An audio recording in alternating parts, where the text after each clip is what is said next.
আসসালামু আলাইকুম। তো আজকের ভিডিওতে আমার মধ্যে যে বইটা নিয়ে কথা বলবো সেটা হচ্ছে আমার অনেক প্রিয় একটা বই। সেটা হচ্ছে আদর্শ থেকে প্রকাশিত বাতুল খানের লেখা অপদার্থ বিজ্ঞান। তো এই বইটা নিয়ে কিছু কথা বলার আগে এই বইয়ের নাম নিয়ে কিছু বলি, কারণ অনেকের কাছে এটা মনে হতে পারে অপদার্থ বিজ্ঞান।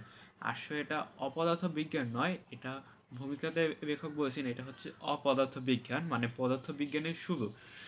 তো পদার্থবিজ্ঞানের শুরু হিসাবে আমার মতেও এই বইটা ওয়ান অফ দ্য বেস্ট বুক। কারণ এই বইয়ে লেখক শুধু পদার্থবিজ্ঞানের বিভিন্ন বিষয় নিয়ে লেখালেখি করেনি, বরং তার সাথে ছবি আঁকার মাধ্যমে বিষয়গুলো তুলে ধরেছেন। এর ফলে এই বইটা শুধু বিজ্ঞান বিভাগের ছাত্রছাত্রীদের জন্য নয়, বরং যে কোনো বিভাগের ছাত্রছাত্রীদের জন্য একেবারে উপযোগী একটা বই। তো এই বইয়ে লেখক ছবি আঁকার মাধ্যমে বিজ্ঞান পদার্থবিজ্ঞানের বিভিন্ন বিষয় খুব সহজে তুলে ধরেছেন। তো এই বইয়ে টোটাল 60টি অধ্যায় আছে এবং অধ্যায়গুলো হচ্ছে মাত্রা, গতি, বল, মহাকর্ষ, তড়িৎ, আপেক্ষিকতা, একটুখানি কোয়ান্টাম, ভর নিয়ে কিছু কথা। তো এই 7টা অধ্যায়ে প্রতিটা বিষয় লেখক কিন্তু খুব সুন্দরভাবে তুলে ধরেছেন। তো এই বইটা পড়ার সময় আপনি মূলত দুইটা জিনিস পাবেন, একটা হচ্ছে পদার্থবিজ্ঞানের জ্ঞান, আর একটা হচ্ছে অনেক আনন্দ। কারণ কি, এই বই অনেক হাসির জিনিসও আছে। তো তার আগে আমি একটা কথা বলে রাখি যে এই বইয়ের কভারেও কিন্তু একটা গল্প লুকিয়ে আছে। তো আপনারা হয়তো অনেকে গল্পটা জানেন, এবং না জানলে আপনারা একটু চেষ্টা করেন অথবা নেটে ঘাটাঘাটি করেও পেয়ে যাবেন। যারা যারা জানেন তারা কমেন্টে লিখে দিতে পারেন।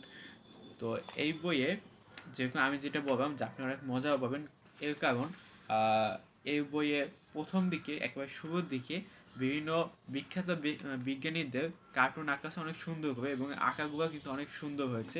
এবং এছাড়াও এই বইয়ে মূলত একটা ক্যারেক্টারের মাধ্যমেও পদার্থবিজ্ঞানটা উপস্থাপন করা হয়েছে, সেটার নাম হচ্ছে হাবলু।